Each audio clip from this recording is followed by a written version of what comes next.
الحمدللہ رب العالمین والصلاة والسلام علی رسولہ الکریم وعلی آلہ واصحابہ اجمعین، اما بعد فاعوذ باللہ من الشیطان الرجیم، بسم اللہ الرحمن الرحیم، رب اشرح لی صدری ویسر لی امری واحلل عقدۃ من لسانی یفقہوا قولی۔ علم کے بارے میں انشاءاللہ بات کریں گے۔ اگر ہم علم کی طرف دیکھیں تو اللہ کے رسول صلی اللہ علیہ وسلم پہ جو پہلی وحی آئی تھی وہ کیا تھی؟ اقرأ باسم ربک الذی خلق۔ اللہ سبحانہ وتعالیٰ نے پہلی چیز جس پہ ایمفسائز کیا کہ رسول اللہ صلی اللہ علیہ وسلم کو کیا بتایا کہ پڑھیے اپنے پروردگار کے نام سے جس نے سب چیزوں کو بنایا ہے۔ یہ علم کیوں ضروری تھا؟ کہ پہلی چیز جو ہمیں جاننے کی ضرورت ہے کہ ہم دنیا میں کیوں آئے۔ اس علم کی ہمیں ضرورت ہے کہ اس دنیا کا خالق کون ہے۔ اس علم کی ہمیں اس لیے ضرورت ہے کہ ہمیں یہ پتہ لگے کہ ہمیں اس نے بھیجا کیوں ہے۔ اس علم کی ہمیں اس لیے ضرورت ہے کہ اس کائنات کا پورا نظام جو چل رہا ہے وہ کون چلا رہا ہے۔ اس علم کی ہمیں اس لیے ضرورت ہے کہ ہمیں جو زندگی کا ایک پروسیس پورا ہم دیکھتے ہیں کہ ایک بچہ پیدا ہوتا ہے، پیدا ہونے کے بعد تھوڑا بڑا ہوتا ہے، پھر وہ ایک نوجوان بنتا ہے، پھر وہ پورا جوان ہوتا ہے، جوان ہونے کے بعد بوڑھا ہوتا ہے، بوڑھا ہونے کے بعد مر جاتا ہے، اس دنیا سے چلا جاتا ہے۔ تو یہ سارا پروسیس جو چل رہا ہے، سارا نظام چل رہا ہے، یہ کون چلا رہا ہے، کہاں سے ہم آتے ہیں، کدھر ہم چلے جاتے ہیں، پھر جانے کے بعد ہمیں آج تک کوئی نظر نہیں آیا کہ واپس آیا ہے، اور پھر جدھر چلے جاتے ہیں وہاں پہ سب کچھ کیا ہوگا۔ یہ سب کچھ جاننے کے لیے ہمیں کس چیز کی ضرورت ہے؟ ہمیں علم کی ضرورت ہے۔ تو پہلی چیز جس پہ فوکس کیا گیا وہ علم ہے۔ اور اسی طریقے سے آپ صلی اللہ علیہ وسلم نے جو آگے جو ذمہ داری آپ صلی اللہ علیہ وسلم پہ ڈالی جاری تھی آپ صلی اللہ علیہ وسلم کے اوپر کہ دین کا جو کام کرنا تھا، پورے اسلام کو پوری دنیا تک جو پہنچانا تھا، اس کام کو کرنے کے لیے بھی اس ایک علم کی ضرورت تھی۔ قدم قدم پہ علم کی ضرورت تھی کہ اب یہ کرنا ہے، اب یہ نہیں کرنا، اب ادھر جانا ہے، اب ادھر نہیں جانا، اب ان کی بات ماننی، اب ان کی بات نہیں ماننی، اب ایسے کرنا ہے، اب ایسے کرنا ہے۔ تو کیا تھا؟ ہر قدم پہ علم کی ضرورت تھی۔ تو پہلی چیز جو اللہ سبحانہ تعالیٰ نے جو رسول اللہ صلی اللہ علیہ وسلم کے اوپر وحی کی وہ کیا تھی؟ علم کی۔ ہم اگر اپنی دنیا میں بھی اپنا جائزہ لیں تو ہمیں بھی اپنے زندگی میں قدم قدم پہ علم کی ضرورت ہوتی ہے، دنیاوی اعتبار سے بھی۔ اب میں آپ سے اگر کہوں کہ مجھے ایک موبائل فون لینا ہے تو موبائل فون لینے کے لیے مجھے ریسرچ کرنی پڑے گی کہ سیمسنگ اچھا ہے یا آئی فون اچھا ہے، نوٹ 9 اچھا ہے یا آئی فون ایکس اچھا ہے، اسی طریقے سے اگر مجھے لیپ ٹاپ لینا ہے اور نوٹ بک لینی ہے اس کے لیے مجھے ریسرچ کرنی پڑے گی کہ کون سا نوٹ بک ہے وہ زیادہ بہتر ہے، ڈیل کا اچھا ہے یا ایچ پی کا اچھا ہے، یا ان کے اندر جو انٹیل کے مدر بورڈ ہیں وہ کون سے ہیں۔ تو یہ ساری چیزیں جاننے کے لیے کیا ہے؟ ہمیں علم کی ضرورت ہے۔ گاڑی لینے جائیں تو گاڑی کے لیے بھی ہمیں ایک ریسرچ کی ضرورت کرنی پڑتی ہے کہ گاڑی کون سی اچھی ہے۔ I know that the best is Bugatti, Chiron اور پروبیبلی لیمبورگینی ایونٹاڈور، لیکن یہ یہاں تک پہنچنے کے لیے بھی کیا ہے؟ کچھ نہ کچھ ریسرچ کیا گیا کہ ہمیں علم کی ضرورت ہے۔ دنیا میں کامیاب ہونے کے لیے ہم ایک کامیابی کا سفر طے کرتے ہیں۔ اگر ہم بڑے بڑے لوگوں کو دیکھیں جن کو ہم دنیا کے اعتبار سے کہتے ہیں کامیاب لوگ ہیں، top 10 richest people in the world, top 10 most influential people in the world, تو ہم کیا بات کرتے ہیں کہ انہوں نے ان کی بایوگرافی ہم پڑھے تو ہم کہتے ہیں انہوں نے کامیابی کا ایک سفر طے کیا۔ تو کامیابی کا ایک سفر طے کیا، وہ کامیابی کا سفر کیا ہے کہ جس کو کامیابی ڈیفائن کیا گیا ہے اس اعتبار سے انہوں نے ایک سفر طے کیا۔ اس تک پہنچنے کے لیے ہم کہتے ہیں کہ انہوں نے بہت سارا علم حاصل کیا، جہاں سے انہوں نے شروع کیا تھا اور آج وہ جہاں پہ پہنچے ہیں اس میں جہاں بہت ساری اور چیزیں ان کی کامیابی کے انگریڈینٹس ہیں، ان میں مین انگریڈینٹ کیا ہوتا ہے؟ علم ہوتا ہے۔ ان کو اس کو ہر اپنی فیلڈ کا علم ہوتا ہے جس کی وجہ سے وہ آگے پہنچتے ہیں۔ اب اگر ہم اس کامیابی کو وقتی طور پہ کامیابی مان بھی لیں کہ ٹھیک ہے ہم دنیا کی کامیابی حاصل کرنی ہے، تو اس کامیابی کو حاصل کرنے کے لیے ہم بہت زیادہ ایمفسائز کرتے ہیں دنیاوی نالج کے اوپر۔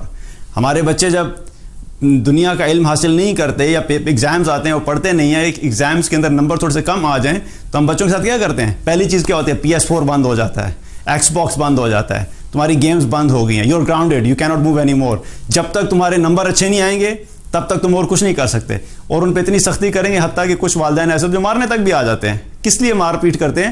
کیونکہ والدین کو فکر ہوتی ہے کہ میرے بچے نے اگر دنیا کی نالج حاصل نہیں کی، دنیا کا علم حاصل نہیں کیا تو یہ ڈاکٹر نہیں بن سکے گا، یہ انجینئر نہیں بن سکے گا، یہ ایک اچھا بزنس مین نہیں بن سکے گا، یہ ایک IT پروفیشنل نہیں بن سکے گا۔ تو ہم اس کامیابی کو حاصل کرنے کے لیے جب تھوڑی سی بھی کمی آتی ہے ان کے نالج میں یا علم میں تو ہم دنیا اوپر سے نیچے کر دیتے ہیں، ہم اپنی پوری روٹین چینج کر دیتے ہیں، بچے کی پوری روٹین چینج کر دیتے ہیں، اس کی زندگی عذاب بنا دیتے ہیں کہ بیٹا اگلے ایگزام میں اگر تمہارے مارکس اچھے نہیں آئے تو پھر تم دیکھنا. تو کیا ہے, چونکہ دنیاوی علم اور دنیاوی کامیابی کا یقین ہمارے دل میں ہے, اس پہ ہم بالکل بھی کمپرومائز نہیں کرتے اور اس کو ہم سکھانے کے لیے کچھ بھی کرنے کے لیے تیار ہوتے ہیں. اب اگر اس کو ہم تھوڑی دیر کے مان بھی لیں کہ چلیں دنیاوی کامیابی حاصل ہو بھی گئی, میکسیمم ہم کیا حاصل کریں گے؟ اچھی جاب ہو جائے گی, اچھا بزنس مل جائے گا, بزنس پوری دنیا میں پھیل جائے گا. میں کہتا ہوں پوری دنیا میں حکومت ہوگی, پوری دنیا کی حکومت اگر مل بھی گئی تو اللہ سبحانہ تعالیٰ اس دنیا کے بارے میں کیا فرماتا ہے؟ وَمَا الْحَيَاةُ الدُّنْيَا إِلَّا مَتَاعُ الْغُرُورِ. دنیا کی زندگی سوائے دھوکے کے اور کچھ بھی نہیں ہے. تو اگر یہ پوری دنیا حاصل کر بھی لی تو بڑی اس میں کوئی خوشی کی بات نہیں ہے, کیونکہ آپ نے ایک دھوکے کے اوپر اپنا غلبہ حاصل کر لیا, آپ نے ایک دھوکے کے اوپر اپنا آپ نے اس کو ڈومینیٹ کر لیا. تو اصل میں ہے کیا ہے؟ تو دھوکہ ہی. اور آخرت کی زندگی اور دنیا کی زندگی کا مقابلہ کیا جائے تو آخرت کی زندگی کے بارے میں اللہ تعالیٰ نے کیا فرمایا؟ وَالْآخِرَةُ خَيْرٌ وَأَبْقَىٰ. اور آخرت کی زندگی کیا ہے؟ وہ بہتر بھی ہے اور باقی رہنے والے بھی ہے, ہمیشہ رہنے والے بھی ہے. Now I ask you question کہ جو تھوڑی سی زندگی ہے اس میں کامیابی حاصل کرنے کے لیے اگر ہمیں علم کی اتنی ضرورت ہے, اس کی کامیابی حاصل کرنے کے لیے ہم اتنے سیریس ہوتے ہیں علم حاصل کرنے کے لیے, اس میں کامیاب ہونے کے لیے ہم اپنے بچوں کے اوپر اتنا زیادہ ٹائم لگاتے ہیں, اتنی انرجی لگاتے ہیں, اتنی ایفرٹس کرتے ہیں, تو کیا آخرت کی کامیابی ہمیں بغیر علم کے حاصل ہو سکتی ہے؟ ہمارا یقین ہے کہ دنیا کی کامیابی علم کے بغیر حاصل نہیں ہو سکتی. So what do you think کہ جو آخرت کی کامیابی ہے کہ وہ بغیر علم کے حاصل ہو جائے گی؟ اس کے لیے کوئی علم کی ضرورت نہیں ہے. ہمیں اپنی زندگی کی کامیابی کا جو سفر طے کرنا ہے, پوائنٹ اے سے لے کے جب ہم MBA کریں گے, بزنس کریں گے, تو ہمارے پاس پورا پلان ہوتا ہے اپنے بچوں کے لیے اور اپنے لیے کہ ہمیں ان سٹیجز کو پورا کرنا ہے, ان مائل سٹونز کو کور کرنا ہے. ابھی بچہ یہاں پہ پڑھے گا, گریجویشن اس جگہ سے کرے گا, ماسٹر جو ہے وہ دنیا میں فلاں یونیورسٹی سے جا کے کرے گا. پہلے سے ہی 5 سال پہلے سے ہم نے پلانز بنا کے رکھے ہوئے ہوتے ہیں, کیونکہ ہم چاہتے ہیں کہ دنیا میں وہ کامیاب ہو جائیں. اس کے لیے علم کی ضرورت ہے اور وہ پورا پلان ہمارے پاس موجود ہے. لیکن سوال ہمیں یہ کرنے کی ضرورت ہے, کیا ہمارے پاس اپنے لیے اور اپنے بچوں کے لیے آخرت کی جو کامیابی ہے, وہ سفر جو طے کرنا ہے, اس علم کی ہمیں فکر ہے کہ نہیں؟ وہ علم ہمیں دنیا کی کتابوں میں نہیں ملے گا. آپ مینجمنٹ کی بکس اٹھا کے دیکھ لیجئے, آپ ٹیکنالوجی کی بکس اٹھا کے دیکھ لیجئے, آپ فائننس کی بکس اٹھا کے دیکھ لیجئے, آپ کمپیوٹر سائنسز کی بک اٹھا کے دیکھ لیجئے, آپ انجینئرنگ کے اٹھا کے دیکھ لیجئے, کوئی بھی دنیاوی کتاب اٹھا کے دیکھ لیں, کہیں پر بھی یہاں آپ کو یہ نہیں ملے گا کہ آخرت میں اگر کامیاب ہونا ہے تو تمہیں کیا کرنا ہے. یہ علم صرف اور صرف ہمیں قرآن اور سنت میں ملے گا. تو اس کا مطلب کیا ہے کہ ہمیں دنیا کی کامیابی میں جیسے علم کی ضرورت ہے, ہمیں آخرت کی کامیابی میں اس سے زیادہ علم کی ضرورت ہے. جتنے سیریس ہم دنیا کے علم کے لیے ہیں, ہمیں اس سے زیادہ سیریسنس آخرت کے علم کے لیے چاہیے. اگر ہم ٹیمپریریلی دنیا کے علم کو حاصل کر کے دنیا کی کامیابی حاصل کر بھی لی لیکن آخرت میں ناکام ہو گئے تو یہ بہت بڑا ناکام ہوگا. لیکن اگر کسی نے دنیا میں تھوڑے بہت کمپرومائز بھی کر لیا لیکن آخرت کا علم آ گیا, آخرت میں کامیابی کا علم آ گیا, تو کیا ہوگا؟ آخرت میں وہ لوگ کامیاب ہوں گے اور حقیقی کامیاب وہی لوگ ہوں گے. اسی علم کے بارے میں رسول اللہ صلی اللہ علیہ وسلم نے بہت زیادہ ایمفسائز کیا, بہت ساری احادیث میں بتایا کہ علم کی ضرورت کیوں ہے. صحیح مسلم کی ایک روایت ہے جس میں اس کا مفہوم ہے, آپ صلی اللہ علیہ وسلم نے فرمایا کہ جو شخص بھی علم دین سیکھنے کے لیے سفر کرتا ہے, اللہ تعالیٰ اس شخص کے لیے جنت کا راستہ آسان کر دیتا ہے. انسان نکلا علم دین سیکھنے کے لیے, سفر کیا, تو اللہ سبحانہ تعالیٰ ایسے شخص کے لیے جنت کا راستہ آسان کر دیتا ہے. ایک تو یہ وجہ ہے کہ ظاہر ہے جب وہ دین کا علم سیکھنے کے لیے نکلا ہے گھر سے تو وہ قربانیاں دے رہا ہے, وہ اپنے مال کی قربانی دے رہا ہے, وہ اپنے وقت کی قربانی دے رہا ہے, وہ مشکلات دیکھ رہا ہے, وہ اپنے گھر والوں سے دور ہے, اپنے گھر سے دور ہے. یہ تمام قربانیاں جو اللہ کو محبوب ہیں, تو ان قربانیوں کے نتیجے میں ایک تو اللہ اس کو علم دے گا اور دوسرا علم, اس علم کی وجہ سے اللہ سبحانہ تعالیٰ اس کا جنت کا راستہ آسان کر دے گا. دوسری وجہ کیا ہے کہ جنت میں جانے کے لیے جو راستہ ہے, میں نے آپ کو کیا بتایا کہ ہمیں دنیاوی کتابوں میں نہیں ملے گا. وہ کیا اعمال ایسے ہیں جن کو ہم کریں گے تو ہم جنت میں جائیں گے, وہ کون سے اعمال ایسے ہیں جن سے ہم بچیں گے تو ہم جہنم سے بچیں گے, یہ سارا علم جو ہے وہ قرآن و سنت میں ہمیں ملے گا. تو جو شخص بھی اس علم کو سیکھنے کے لیے گھر سے نکلتا ہے, سفر کرتا ہے, اللہ سبحانہ تعالیٰ اس کے لیے جنت کا راستہ آسان کر دیتا ہے.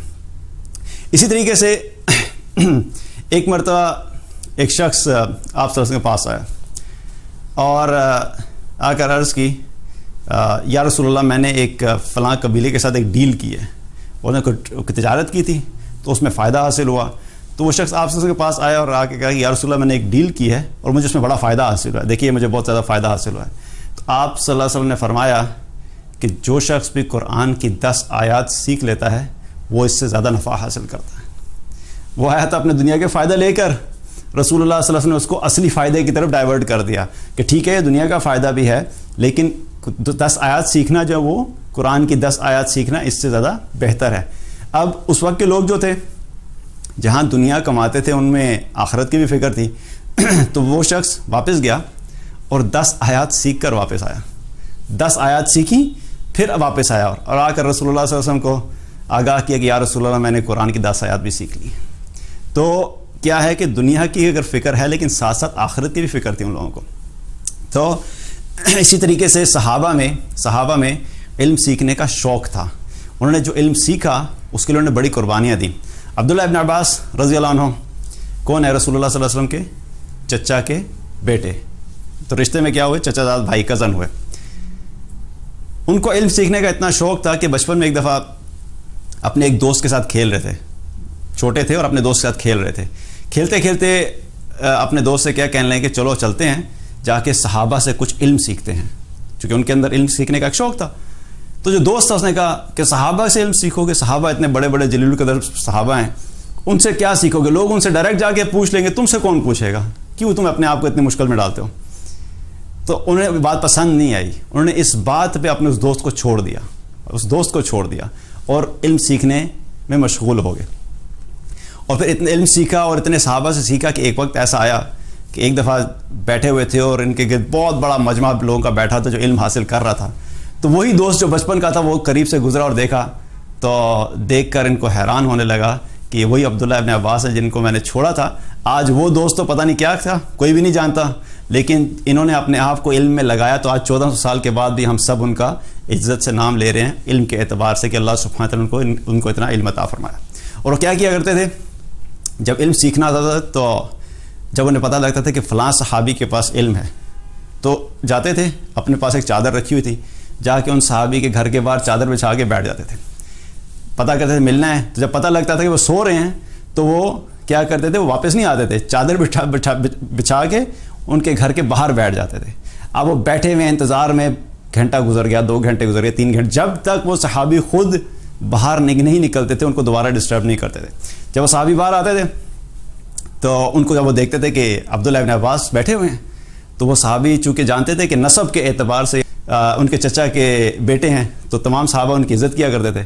تو وہ صحابہ کہتے تھے کہ آپ ہمیں بلا لیتے, اگر آپ کو کچھ سیکھنا تو آپ ہمیں بلا لیتے. تو کہتے نہیں, علم میں نے سیکھنا ہے, آپ نے نہیں سیکھنا. تو سیکھنے والا میں ہوں, تو اس کا تقاضا یہ ہے کہ میں آپ کے پاس آؤں, آپ میرے پاس نہیں آئیں گے.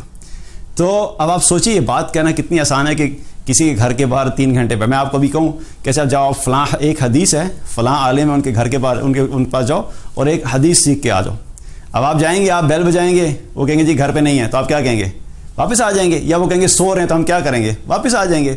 لیکن وہ بیٹھے رہتے تھے کہ کہیں میرا موقع نہ ضائع ہو جائے کہ آج میں سیکھنے کے لیے آیا ہوں, ٹھیک ہے 2-3 گھنٹے اگر بیٹھ جاؤں گا ٹھیک ہے, لیکن میں یہ موقع ضائع نہیں کرنا چاہتا. تو کیا تھا, علم کا جب شوق تھا تو اس علم کو حاصل کرنے کے لیے انہوں نے قربانیاں بھی دی اور مشقتیں بھی جھیلیں. اسی طریقے سے ابن عباس رضی اللہ عنہ جب ایک مسئلہ سیکھتے تھے تو وہ ایک صحابی سے نہیں سیکھتے تھے, ایک مسئلے کو سیکھنے کے لیے وہ 30 صحابہ کے پاس جایا کرتے تھے. ایک ہی چیز ہے, ایک کے پاس گئے, دوسرے کے پاس گئے, تیسرے کے پاس گئے, 30 صحابہ کے پاس گئے اس ایک مسئلے کو سیکھنے کے لیے تاکہ علم کی گہرائی تک پہنچ سکے. اور جتنا انسان اہل علم کے پاس بیٹھتا ہے اتنا زیادہ علم حاصل کرتا ہے. اور ایک مرتبہ ایک مسئلے کو سیکھنا تھا انہوں نے, اس مسئلے کو سیکھنے کے لیے عمر بن الخطاب رضی اللہ عنہ کے پاس گئے. اور عمر رضی اللہ عنہ کے پاس عبداللہ ابن عباس نے 1 سال گزارا صرف ایک مسئلے کو سیکھنے کے لیے. 1 سال ان کے پاس گزارا صرف اس ایک مسئلے کو سیکھنے کے لیے کہ میں اتنا وقت گزارا. تو جب علم سیکھنے کا شوق ہوتا ہے نا تو پھر ایسے لوگ پیدا ہوتے ہیں. اس کے لیے ہمیں شوق کی ضرورت ہے, قربانی کی ضرورت ہے. ابو ایوب انصاری رضی اللہ عنہ صحابی رسول ہیں. تو جب اسلام, یہ سب لوگ تو زیادہ تر مدینہ میں ہی تھے, لیکن جب اسلام کی فتوحات ہوئی تو بہت سارے صحابہ مدینہ سے باہر چلے گئے, تو یہ مصر چلے گئے تھے. تو انہوں نے ایک حدیث سنی ہوئی تھی رسول اللہ صلی اللہ علیہ وسلم سے. اب حدیث انہوں نے رسول اللہ صلی اللہ علیہ وسلم سے خود سنی ہوئی ہے, ایسا نہیں کہ حدیث معلوم نہیں ہے, حدیث سنی ہوئی ہے, لیکن حدیث کے الفاظ کو کراس ویریفائی کرنا ہے. کہتے ہیں کہ میرے ذہن میں آیا کہ میں الفاظ جو میرے ذہن میں ہیں حدیث کے کہ وہ الفاظ واقعی وہی ہیں جو آپ صلی اللہ علیہ وسلم نے فرمائے تھے, یا کہ الفاظ میں کچھ پھول تو نہیں رہا. اب ان الفاظ کو کراس ویریفائی کرنے کے لیے مصر سے چلے. مدینہ میں پتہ لگا کہ عقبہ بن عامر رضی اللہ عنہ موجود ہیں, انہوں نے بھی رسول اللہ صلی اللہ علیہ وسلم یہ حدیث سنی ہوئی ہے. مصر سے چلے اور مدینہ پہنچے. ابھی مصر سے مدینہ کا سفر آج کی طرح نہیں ہے کہ وہاں سے بزنس کلاس فلائٹ کروائی اور بزنس لاؤنج میں پہلے ایئرپورٹ پہ بیٹھے, پھر بزنس کلاس میں بیٹھے, پھر ایئرپورٹ پہ پہنچے اور وہاں سے کسی نے شوفر ڈریون کار میں گئی اور حدیث لی اور واپس آئی. I am talking about this مصر and Medina of that time. تو سفر کیسے کیا ہوگا؟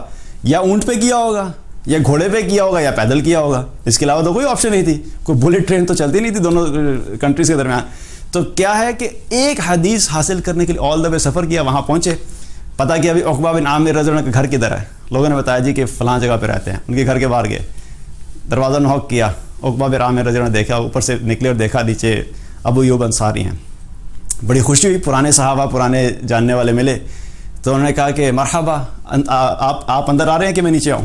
انہوں نے کہا نہیں, آپ بھی ادھر رہے, میں بھی ادھر ہوں, میں صرف ایک کام کے لیے آیا ہوں. انہوں نے کہا جی فرمائیے. انہوں نے کہا میں نے اللہ کے رسول صلی اللہ علیہ وسلم کی یہ حدیث سنی اور حدیث بیان کی, عربی میں حدیث بیان کی. تو پوچھا کہ میں صرف یہ پتہ کرنا چاہتا تھا کہ آپ نے بھی یہ حدیث سنی ہے تو یہ الفاظ یہی ہیں کہ ان میں کوئی فرق ہے؟ انہوں نے جب الفاظ پڑھے تو ایگزیکٹلی وہی الفاظ تھے. ابو ایوب انصاری نے کہا صدق تھا, آپ نے بالکل سچ کہا. اتنا کہا, السلام علیکم کہا اور واپس چل پڑے. ایک حدیث سنی ہوئی تھی لیکن صرف کراس ویریفائی کرنے کے لیے کیا. تو جو علم ہم تک پہنچا ہے آج, دین کا جو علم پہنچا ہے, یہ ایسے نہیں پہنچا ہے. صحابہ نے بڑی قربانیاں دی تھی اس کو محفوظ کرنے کے لیے.